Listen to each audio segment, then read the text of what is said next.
Heidi ho, friends and nerderinos.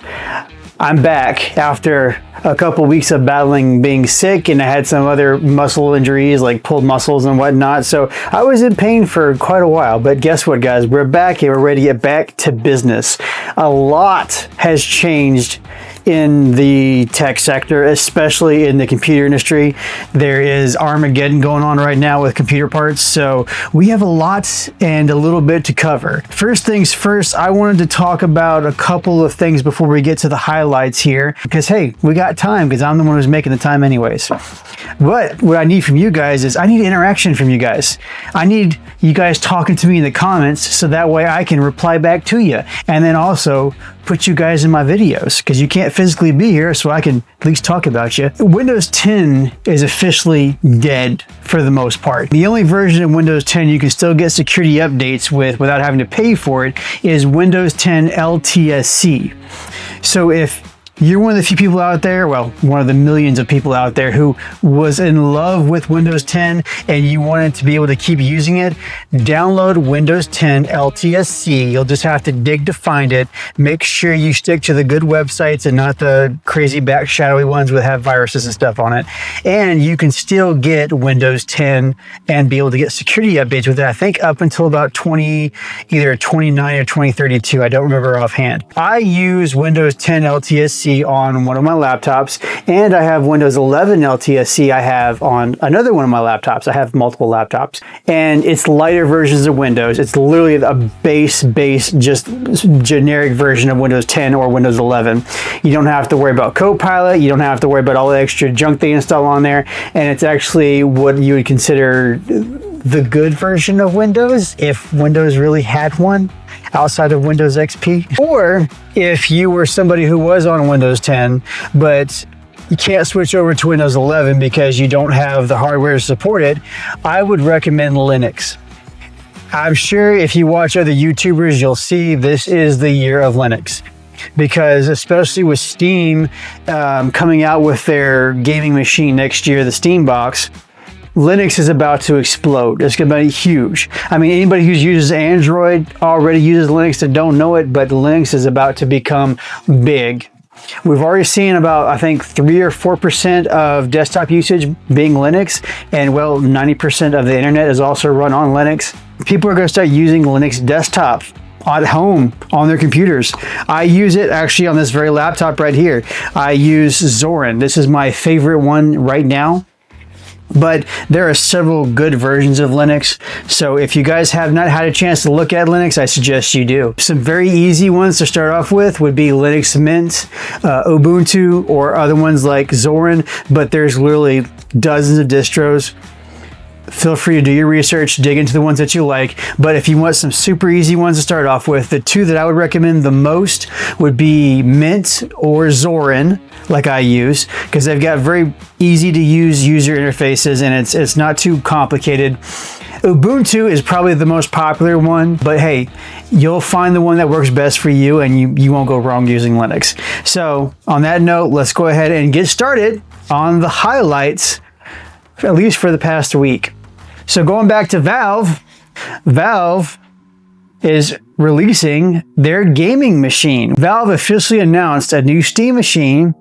It's a 6-inch cube-like device designed for living room gaming.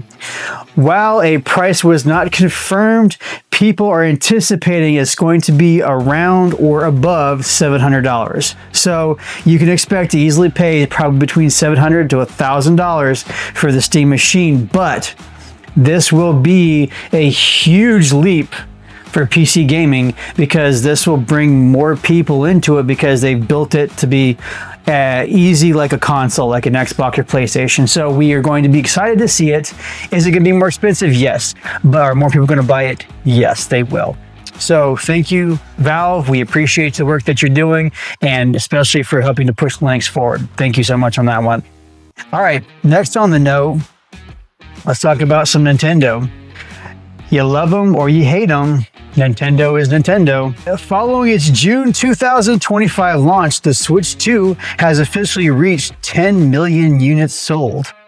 This week, reports indicated Nintendo is developing a smaller capacity cartridges for the console. Hear that, guys? Physical media might actually be coming back for Nintendo. That's actually the good thing Nintendo was doing for a long time, was the cartridges. The smaller capacity cartridges will be more cost effective and an alternative to the standard 64 gigabyte cards. Let's go ahead and talk about the Game Awards that just happened. So the 2025 Game Awards host Jeff Keighley announced that December 11th ceremony set a new record with over 171 million streams. Claire Obscure Expedition 33 won Game of the Year, becoming the first to debut title ever to do so. Nice. Very nice. All right. Let's talk about AI.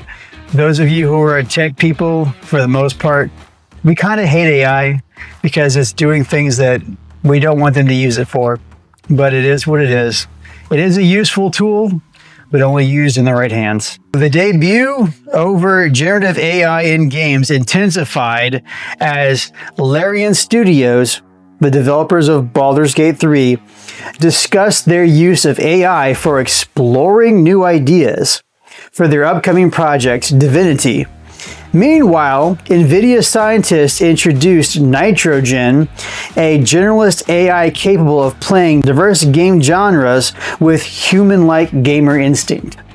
So not only are they replacing developers with making video games with AI, they're replacing game testers with AI. So soon you'll be able to watch AI played games by AI, and then even you will eventually be replaced as the audience with AI. So AI can watch AI played games made by AI, and humans will be useless at that point. Yes, I know.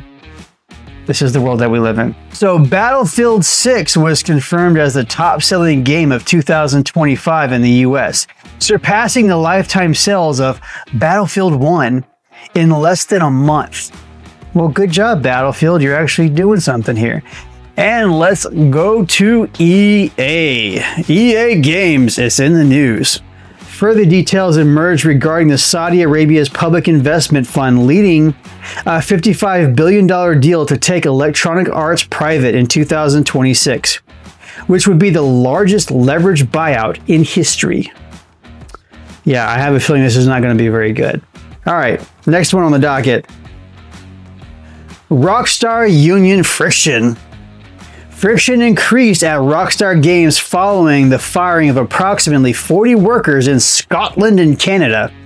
While Rockstar cited gross misconduct, unions have alleged that the move was aimed at blocking labor organization efforts. Okay, interesting. Don't know what to say on that one. It is what it is. All right. Well, on that note, guys, that's all the headlines that I have to bring for you today. And if you're trying to buy RAM right now, God bless you. You're going to have to sell some organs to make that one happen. I'm back, and I will see you guys next time. Mr. Magnum out.